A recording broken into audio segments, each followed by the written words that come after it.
안녕하세요. 김용호입니다. 위성사진으로 본 성경지도 공부해 오신 것을 환영합니다.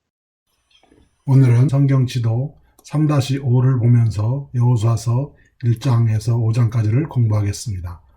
오늘의 배경은 모압 평원에 있는 시뜸에서부터 요단강을 건너 길갈에 가는 그 과정을 설명하는 것입니다. 그러면 성경을 잠깐 보도록 하겠습니다. 요단강을 건너기 전에 신명기 1장 3절을 보면 제40년 11월 1일에 모세가 요단 저편 모압 땅에서 율법 설명하기를 시작하였더라 하셔서 이제 신명기의 말씀을 하는 것을 볼 수가 있습니다. 그런데 신명기 34장을 보면 모세가 모압 평지에서 느보산에 올라 여리고 맞은편 비스가산 꼭대기에 이르러 모세가 여호와의 말씀대로 모압 땅에서 죽었다고 나오고, 모세를 위하여 이스라엘 백성들은 30일을 애고 가였다고 나옵니다. 그러고 나오는 것이 바로 이어서 여호수아서 1장입니다. 그러므로 이제 모세가 죽은 것은 제40년 11월 이후일 것이고 12월 초 정도 되리라 생각을 하는 것이, 왜냐하면 41년 1월 10일 날 여호수아가 강을 건너기 때문입니다. 그러면 여호수아서를 더 자세히 보도록 하겠습니다.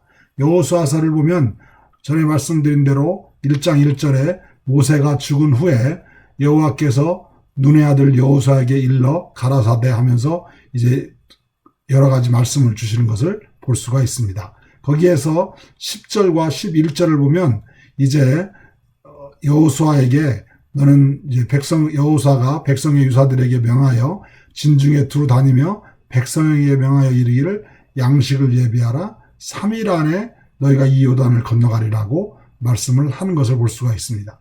그런데 그 다음에 나오는 게 여호수아 2장인데 2장에 보면 이제 여호수아가 정탐꾼을 여리고에 보내는 것이 나옵니다. 그런데 아시다시피 여리고에 간 정탐꾼이 기생 라합의 집에 들어갔다가 쫓아오는 자들이 있어서 사흘을 숨었다가 가게 되기 때문에 이제 여기에서 1장에서 말하는 3일 안이 만약에 계속되는 얘기라면 벌써 지나버린 것이 될 수가 있습니다. 그런데 여호수아 3장 1절에 보면 여호수아가 아침에 일찍이 일어나 이제 시뜸에서 떠나 요단강 가에 이르렀다고 나옵니다. 그 다음에 3장 2절을 보면 3일 후에 이제 유사들이 진중으로 두루 다니며 이제 이렇게 될 것이다, 그렇게 말씀하는 것을 볼 수가 있고, 또 5절에 보면 여호수아가 백성에게 말하기를 내일 건너가리라 말을 하고 있고, 7절에 보면 여호와께서 여호수아에게 이르시되 오늘부터 시작하여 너를 건너리라, 이렇게 말씀하는 걸 볼 때 여러 가지 날짜가 죽은 후, 모세가 죽은 후 3일 안에, 그런데 또다시 여기서 3일이 지냈고, 또 아침에 일찍 일어났는데 그 아침은 이 3일과는 어떤 관계가 있는지, 또 여기서 내일, 여기서 오늘, 이런 것은 어떤 관계가 있는지가 조금 헷갈리기도 하는 부분입니다. 그러면 질문은 여호수아서 1장 11절, 2장 22절, 3장 2절에 나와 있는 3일 혹은 사흘을 어떻게 이해할 것인가? 가장 간단한 방법은 물론 여호수아 1장 11절에 있는 이 3일 안에 건너리라 하고 말한 후에 정탐꾼이 2장에서 여리고에 갔다가 상황이 바뀌어서 정탐꾼이 바로 돌아오지 못해서 늦어졌다, 뭐 이렇게 말할 수도 있겠습니다. 그러나 좀 더 자세히 공부를 해보면 그렇게 말씀을 해석할 수도 있겠지만, 그거보다는 여호수아 2장의 말씀은 여호수아 1장을 말한 후에 3장을 말하면서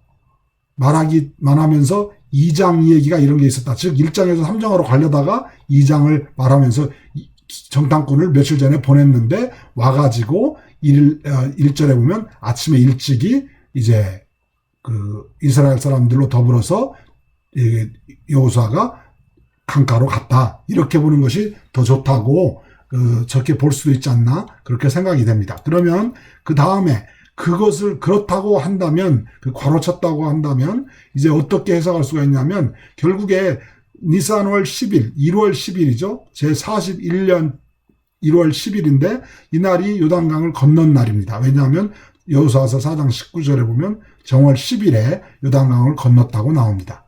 그러면 여호수아 1장의 11절 말씀은 니산월 7일에 생긴 말씀이라고 하신 말씀이라고 볼 수가 있고, 정탐꾼은 그렇게 거꾸로 계산을 해보면 3일 날 정탐꾼이 여리고로 출발을 했고 3일 후에 여호수아에게 보고를 했고, 그 다음에 아침에 일찍이 요단강가에 갔다가 이제 거기에서 그 요단강에 도착을 하고 이제 3일 안에 건너리라 말을 한 다음에 10일 날 건넜다. 이렇게 보면 이 얘기가 좀 쉽지 않을까 싶습니다. 물론 여러분들이 어떻게 해석하는지는 그렇게 크게 이게 성경의 뭐 의미를 바꾸거나 그러지는 않는 거지만 이제 한번 자세히 그렇게 살펴보았습니다. 그러면 요단강을 건넌 후에는 어떻게 됐느냐? 이 10일 날 요단강을 건넌 다음에 11일 날 여호수아서 5장 2절을 보면 그때 여호와께서 여호수아에게 이르시되 너는 부싯돌로 칼을 만들어 할례를 행하라. 그렇게 말씀하시는 걸 볼 때 11일 날 할례를 행하는 것을 볼 수가 있습니다. 그런데 할례를 행하게 되면 보통 한 3일 정도 고통 가운데 있습니다.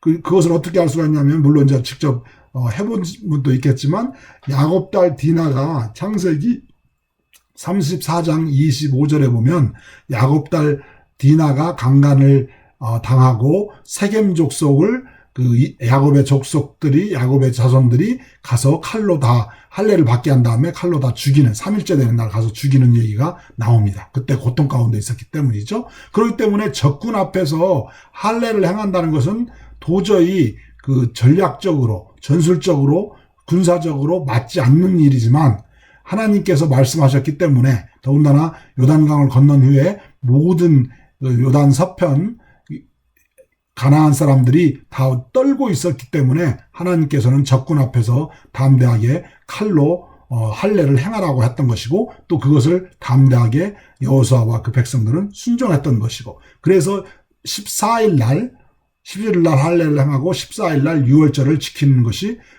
여호수아서 5장 10절에 나옵니다. 14일 저녁, 즉 그게 유월절 날이죠. 여리고에서 길갈에서 유월절을 지켰고, 이것은 어떤 것을 이루는 것이냐면 민수기에 보면 14장 34절에 40년간 너희가 너희의 죄악을 질지니, 그래서 떠난 지 41년째 되는 날, 그러니까 만 40년이 되는 날 4월 14일이죠. 왜냐하면 15일 날 떠났죠. 거기서도 유월절을 지나고 15일 날 떠났죠. 그러니까 40년을 그야말로 하나님이 말씀하신 대로 그 광야 생활을 했던 것을 볼 수가 있습니다. 그 다음 날 여호수아 5장 11절 12절을 보면 유월절 이튿날, 즉 15일 날 그 땅 소산을 먹었고, 그 다음에 16일 날 그 땅 소산을 먹은 다음에 여호수아 5장 12절을 보면 다음 날에 만나가 그쳤다. 그렇게 말씀하고 있습니다. 그러면은 그렇게 여호수아 1장에서 5절을 보았는데, 이제 이 입체 지도로 보면 다음과 같습니다. 이 위에가 요단 저기 갈릴리가 되겠고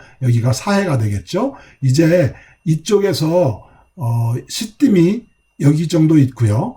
여기가 요압 평원입니다. 모압 평원. 아주 넓은 땅이죠. 양 오른쪽과 왼쪽에는 높은 산이 있는데 여기에는 아주 넓은 평원이 있습니다. 모압 평원이라고 해서 여기에서 그 신명기를 말했던 것이고, 시딤에서 떠나 요단강까지 약 10km가 걸리기 때문에 반나절이면 갈 수가 있고, 요단강을 건넌 다음에도 길갈이 여리고 가까운데 이쪽에 있는 걸로 볼 때 약 10km 정도 되기 때문에 또 이제 건너서 건넌 다음에 길갈에 가서 진쳤다고 볼 수가 있겠습니다. 네, 지금까지 김용호였습니다.